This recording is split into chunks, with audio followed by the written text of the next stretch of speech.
Have you ever felt like there's maybe a hidden layer to reality? Some kind of concept that could unify all these different insights into, well, a deeper understanding, maybe like a master key, you know? Something capable of unlocking wisdom across fields that seem totally unrelated. Today, we're embarking on a deep dive into the Kybalion. It's a text that proposes exactly that, a framework, maybe even a shortcut to being truly well informed about some of life's biggest mysteries. And look, this isn't about creating some brand new philosophy out of, thin air. Instead, the Kybalion, which is attributed to three anonymous initiates from ancient Egypt and Greece, claims to be more of a distillation of timeless Hermetic philosophy. It actually promises to give you a master key to open doors you might have already bumped up against in the Temple of Mystery, but couldn't quite get open. Yeah, and what's really fascinating about the Kybalion is its humility, in a way. It doesn't shout about being original thought. Instead, it presents itself as ancient wisdom, carefully preserved, passed down from Hermes Trismegistus himself, a figure the ancients revered as the great and master of masters. So, our mission today really is to pull out the most important nuggets from these Hermetic teachings and show you how they kind of reconcile different ideas, offering not just a philosophy, but a powerful framework for understanding the world. And maybe, importantly, yourself. Hermes Trismegistus. Okay, that name alone sounds legendary. Right. Secret knowledge, ancient mysteries. Who exactly was this figure? What was his impact? Yeah, the name definitely resonates, doesn't it? Sounds almost mythical. But his influence is said to be incredibly real, tangible. He's widely seen as the father of occult wisdom, credited with laying the groundwork for astrology and, importantly, discovering alchemy. Though we should probably unpack what alchemy really means here. In the Hermetic sense, it's much deeper than just turning lead into gold. Right, more of an inner transformation. Exactly, we'll get into that. Legends even place him as a contemporary of Abraham, maybe even his instructor. And his teachings supposedly formed the bedrock of esoteric knowledge in many ancient cultures. India, Greece, Egypt, obviously. Yeah. Now, the Hermetic tradition, it was inherently secretive, guarded, passed from lip to ear, as they say, reserving its deepest truths for, quote, the ears of understanding. Makes sense. Why the secrecy, though? Well, it wasn't just about being exclusive. It was practical wisdom, born from history, protecting powerful ideas from being twisted, misused, or persecuted. It was about keeping the wisdom pure, letting it endure. Okay, so this master key idea that Hermes supposedly gave us, that really grabs my attention. What's the core? What makes these Hermetic teachings so powerful, so universal? The absolute core, yeah. The foundation for this whole ancient philosophy. It's what the Kybalion calls the 7 Hermetic Principles. And these aren't just like abstract thoughts. They're presented as the fundamental truths of the universe itself. Understanding them, really getting them, that's what provides the magic key before whose touch all the doors of the temple fly open. It's the lens, you see. Right. Okay, let's unpack these then. 7 principles. The first one sounds like it completely changes how we see reality, like everything we think we know. Oh, absolutely. Profoundly. The first, the most fundamental, is the principle of mentalism. It states, the all is mind, the universe is mental. Just take a second with that. It's not a metaphor. It means the entire universe, all matter, energy, life, everything you can sense, everything beyond, is essentially a mental creation of the all. And the all is this universal, infinite, living mind, often called spirit. Wow. So my existence, galaxies, it's all happening inside this mind. That's the core idea. Yeah. And this principle, it offers a really potent explanation for loads of mental and psychic stuff that, conventional science struggles with. Yeah. Suggests they're just aspects of this mental universe in action. That is profound. If the universe is mental, what does that mean for our own minds? Our connection to it all? And if it's all mind, does that imply some kind of order? Like patterns connecting the big stuff and the small stuff? Are thoughts included? Great question. Because that flows right into the next one. The principle of correspondence. As above, so below. As below, so above. You probably heard that phrase. Yeah, I have. It's incredibly powerful. It highlights this universal harmony, an analogy between all planes of existence, material, mental, spiritual. Think of it like a fractal. Same pattern repeating at different scales. Mm-hmm.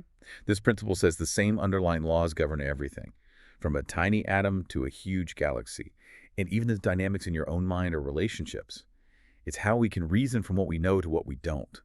See the connections. Solve paradoxes by seeing the underlying pattern. Okay, that makes sense. So the universe is mental and it's patterned, but it's not static, right? It feels dynamic. How does this mind stuff actually move, manifest into all the different things we see? Exactly. It's not static at all. And that brings us to the principle of vibration. Nothing rests, everything moves, everything vibrates. Ancient teaching, right? But modern science is catching up. Atoms, energy fields, it all vibrates. Right, quantum physics talks about that. Precisely. The Kybalion says the differences between matter, energy, mind, even spirit, it's all just different rates of vibration. Think of a huge spectrum. Slow, dense vibrations for solid matter, up, up, up to the infinite intensity of pure spirit, vibrating so fast it seems still. Like a spinning top appearing stationary. Kind of like that, yeah. Higher vibration, higher position on the scale. Yeah. And the Hermetists believe that understanding this and learning to control your own mental vibrations, well, that allows you to influence your internal state and even, subtly, the world around you. Not like movie magic, but think about walking into a room where someone's really angry or joyful. You feel it, right? Yeah, definitely. You pick up on the vibe. That's sensing their vibrational rate. It's real. Okay, so everything's vibrating, but within that vibration, we see opposites everywhere. Hot, cold, light, dark, good, bad. How do those emerge? That leads us perfectly to the principle of polarity. Everything is dual. Everything has poles. Everything has its pair of opposites. And here's the key part. Like and unlike are the same. Opposites are identical in nature, but different in degree. Extremes meet. Whoa, okay. Opposites are the same. How does that work? Think of a thermometer. Heat and cold, are they totally separate things? No, just different points on the scale of temperature. Exactly. They're two poles of the same thing, differing only in degree. The Kybalion says the same applies to everything, mental states too. Love and hate, courage and fear. So fear isn't the absence of courage, it's just the other end of the same spectrum. Precisely. And this understanding is absolutely crucial for what the Hermetists called mental transmutation. Ah, right. You mentioned alchemy earlier and said it wasn't about lead and gold. This is it. True Hermetic alchemy is mental transmutation. It's the art of changing a lower, denser mental state, like fear or anger, into a higher, more refined one, like courage or peace. So if you're stuck in fear, you don't fight the fear head on. That often just feeds it, right? Yeah, usually makes it worse. Instead, you use polarity. You actively cultivate the opposite pole. Courage. You focus on courage, you build it up. You don't try to banish darkness, you turn on the light. That inner shift, changing your vibration by moving along the pole, that's the real gold the Hermetists sought. That's incredibly practical, actually, reframing challenges that way. Okay, so if everything has opposites on a spectrum, what about life's ups and downs, the cycles we all go through, good times, bad times? That's covered by the principle of rhythm. Everything flows out and in. Everything has its tides. All things rise and fall. The pendulum swing manifests in everything. The measure of the swing to the right is the measure of the swing to the left. Rhythm compensates. Pendulum swing. Yeah, you see that everywhere. Economies, moods, history. Exactly. It's universal. Worlds get created and destroyed. Nations rise and fall. And crucially, it applies to our mental states, moods, feelings, emotions. We all feel that swing. Now, the Kybalion offers a tool here, the law of neutralization. Okay, how does that work? You can stop the pendulum. Not exactly stop it for everyone, but you can learn not to be swept away by it unconsciously. Imagine most people are like on the bob of the pendulum, getting swung back and forth. The law of neutralization is about rising above the swing, raising your consciousness, observing the rhythm without being its victim.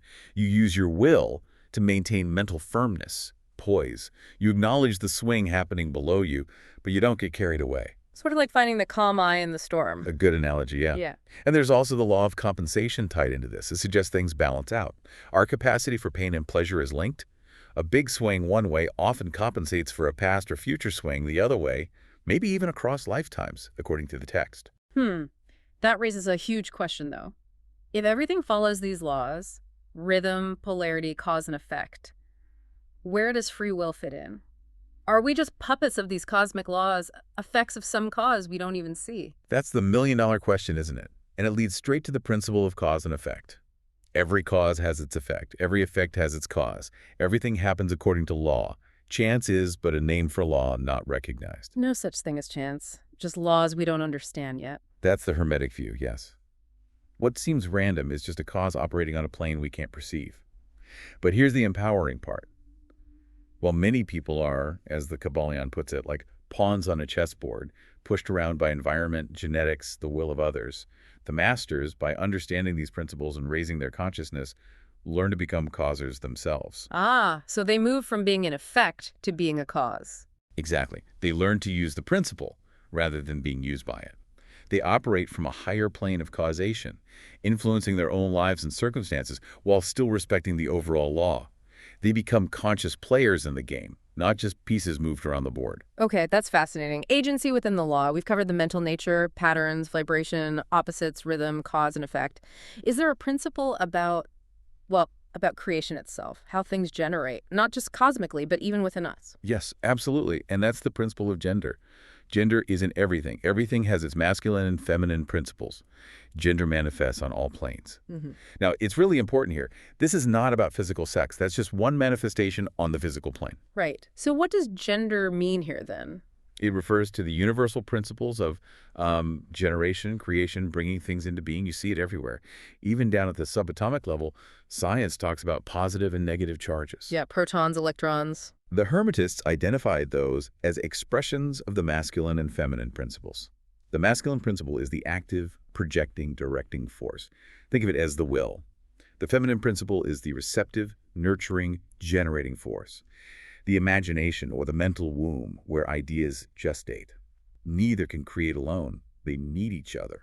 And these principles are active within every single person, every thought, every creative act. That really makes me think about, modern psychology, the conscious and subconscious mind, or maybe right brain, left brain thinking modes. Is there a link? A very strong link. The Kybalion explicitly connects mental gender to what we might call the dual mind, the masculine principle in your mind.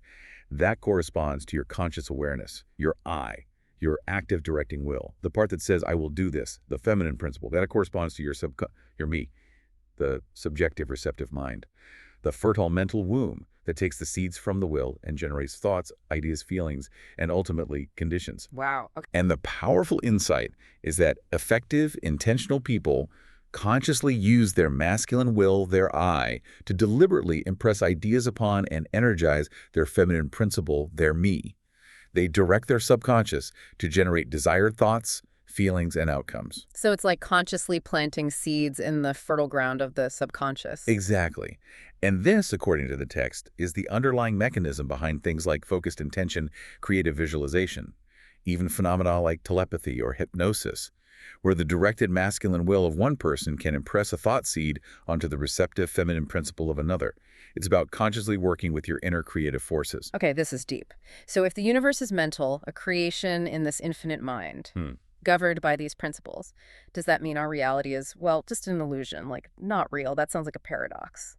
It is a paradox, and the Kybalion calls it the divine paradox. It's a really crucial point to grasp. From the absolute perspective, from the viewpoint of the all, yes, the universe is kind of illusory, like a dream happening within its own consciousness. However, for us, finite minds living inside that universe, it is absolutely undeniably real. Its laws have real consequences for us. So while the universe is not still IT, that's the paradox. That's the essence of it. The laws of this mental universe, the seven principles, are described as iron laws. We have to treat them as real in our lives. We are, as the text says, held firmly in the infinite mind of the all. We're safe within it, but we're still subject to its laws while we exist here. So dismissing it all as just a dream and ignoring the laws, that's folly. The Kybalion warns against that, saying you'll just get broken against the rocks by your own foolishness. Right. Don't try to walk through walls just because it's mental. Exactly. It's about understanding the nature of reality, its dual nature, not denying the reality we experience. Think about a really vivid dream. While you're in it, it feels totally real, right? Oh, yeah. Emotions, sensations, everything. But when you wake up, you realize it was a mental construct. Mm. For the dreamer, it was real. For the waking you, it wasn't. Yeah. We're kind of like dreamers within the L's grand dream. Okay. Wow. This has been, a really deep exploration, foundational stuff, cosmic preparator. So how do we take all this? How do we as learners actually apply this knowledge, make it useful in our lives, not just, cool ideas to think about? That's the key point the Hermetic tradition hammers home. Knowledge, like wealth, is intended for use. Don't just hoard it mentally, apply it. And the Kybalion gives us practical axioms, ways to connect these big principles to your everyday life. Okay, like what? All right, first, to change your mood or mental state. Say you're feeling anxious and want to feel calm, you have to change your vibration. Don't just fight the anxiety. Deliberately fix your attention on the opposite state, the calm state. Your will directs your attention, and attention shifts your vibration. Needs practice, focusing that attention. Makes sense. Use polarity. Exactly. Which leads to the next point. To destroy an undesirable mental vibration, like deep sadness or anger, use the principle of polarity. Concentrate on the opposite pole. You don't battle darkness, you bring in light. Focus on cultivating courage if you're fearful. Focus on peace if you're angry. The negative state dissolves as its opposite grows stronger. Got it. And what about the ups and downs, the rhythm? To neutralize the effects of rhythms, those inevitable mood swings or cycles of fortune, you learn to polarize yourself on your higher self. Raise your mental vibrations above the ordinary pendulum swing. It's like watching the pendulum from a stable point above it. Yeah. You acknowledge the swing, but you don't become the swing. You maintain your center. Rise above it, essentially. Yes.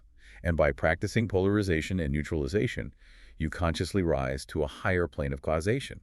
You shift from being just an effect of things happening to you a pawn to becoming a conscious causer, a player who understands the rules and influences the game by choosing your responses and actions intentionally. Becoming more responsible for your reality. In a very real sense, yes. And finally, always remember this. True Hermetic transmutation is a mental art.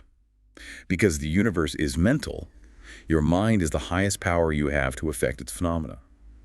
This isn't supernatural magic. It's the conscious, skillful application of universal mental laws. That's the secret behind any miracle or wonder working. What an incredible journey today. Seriously, into the heart of some really ancient, powerful wisdom. We've seen how the Kybalion offers this timeless framework, this master key to understanding the fabric of reality itself, from the whole cosmos down to the nitty-gritty of our own minds, from that universal mind creating everything to the subtle shifts in our own feelings. These principles really do seem to offer a path toward, well, greater self-mastery and understanding where we sit in it all. It is indeed a path. The Hermetic way is one of ongoing learning, but crucially ongoing application. It stresses that while we're part of the all held within it, we also have this amazing capacity to consciously engage with its laws, to become active participants, not just, blind instruments. So, for you, our listener, maybe chew on this thought. If the universe really is mental, held within an infinite living mind, what does that imply about the potential lying dormant within your own mind? What unspoken power might you have to consciously shape your reality rather than just passively experiencing whatever comes along? The journey to mastery, it really does seem to begin with understanding and then using your own mental power.